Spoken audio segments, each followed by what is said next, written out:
Education is a powerful tool to shape the world. However, in Ghana, teachers who are major stakeholders in education go through difficult times to deliver tuition services to pupils.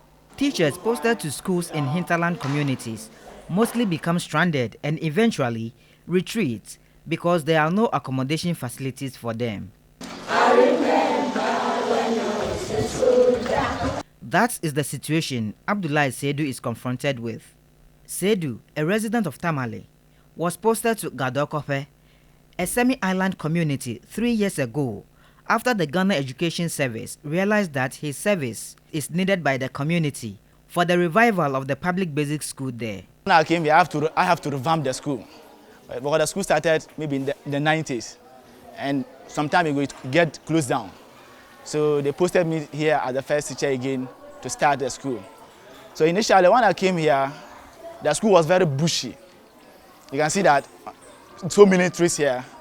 I have to go around in the houses to the parents and talk to them that I'm the new teacher here in the community again. They have to come out and support me so that we can see how we can put back the school up so that we can have so many kids in the school. Seydou became the only teacher in the school, handling 6 classes for more than a year.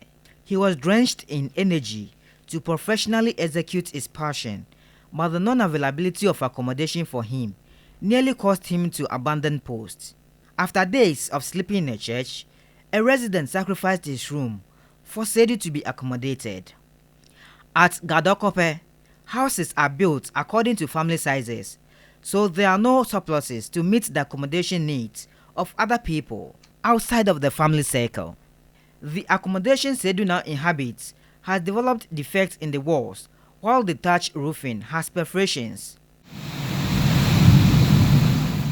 The rainy season presents a difficult situation of sleepless nights for Seydou following the leakage of the thatch roof.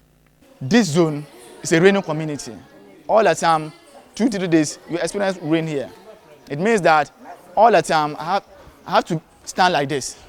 When it's raining all the time, I have to stand. Or immediately I'm seeing clouds. I have to run to the house, pack my things, put it aside whilst I'm teaching. Even if I'm teaching, I have to run to the house, pack my things, put it aside, and still washing it.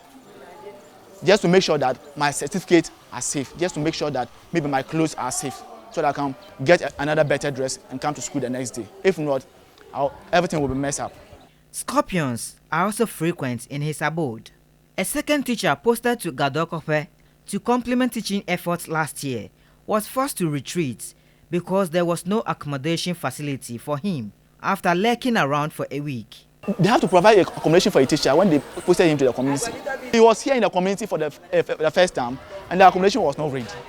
The workload, coupled with discomforting accommodation situation, tend to weigh down on Seydou's passion.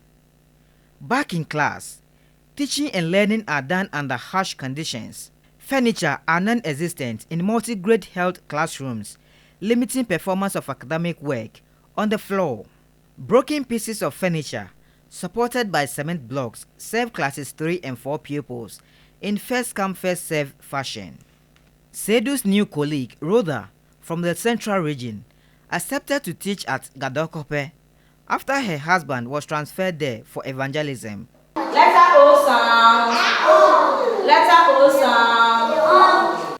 She's already overwhelmed by the plight teachers in rural communities go through. We are only 2. It's not helping.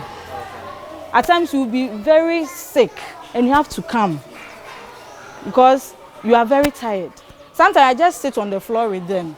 They've been putting teachers here, but when they put them here, because we don't have teachers, bungalows here, they just go back. You'll be sleeping and bats will be moving in and out. I feel sad. The situation is widespread in the country. It is clear that government's investment in educational infrastructure, especially in schools in underserved communities, must be relooked at, as the prevailing situations there do not foster good environment to enable teachers give of their best. Currently, the Kwahu Afram Plains North and South districts have teacher deficits of over 1,500. The Ghana National Association of Teachers, GNAT, wants investment in educational infrastructure, especially in schools in rural communities, to sustain teachers' interest for improved learning outcomes. You see, we unions, we have our limits. To me, everywhere that I go, one of my campaign that I do is that if the government is seriously need the teachers, like if seriously he needs the school and the teachers, there should be a policy, part of the educational policy, that wherever a school is built, they attach bungalows, especially in the villages. You build a school, you attach bungalow. You see that every school that the NGOs will build, they do those things. But the schools that the government will build, they will just put the school building there, bam, without furniture, nothing, not even to talk about where the teachers will sleep. So after building the school, and we have not provided any accommodation for the teacher, where should they stay to come and teach? Stanley Nibleu, TV3 News, Gadokope, Afram Plain South.